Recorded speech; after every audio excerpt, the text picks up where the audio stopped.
I'm your neighborhood news reporter, Victoria Valderrama.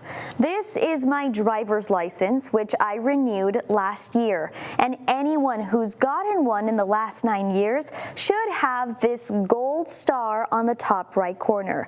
Starting May 7th, travelers without a real ID will run into some problems.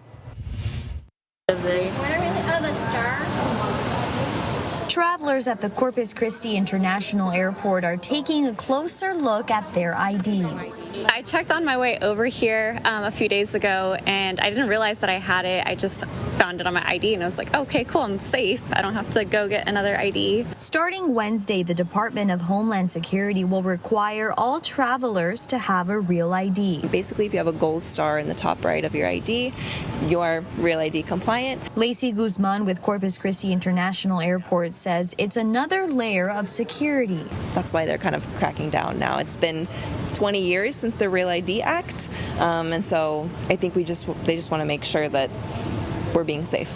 I asked what happens if a traveler doesn't bring a Real ID compliant identification to the airport. You may be subject to additional screening, definitely delayed on your flight, and you may be sent home if you do not have another form of ID to provide. A worst case scenario for any traveler. I don't think people are really asking questions about it because it's kind of you get it or you don't, and some people travel with passports.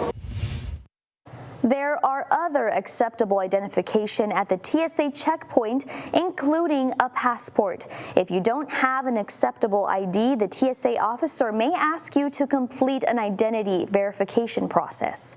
Reporting from the studio, I'm your neighborhood news reporter, Victoria Valderrama for Chris 6 News.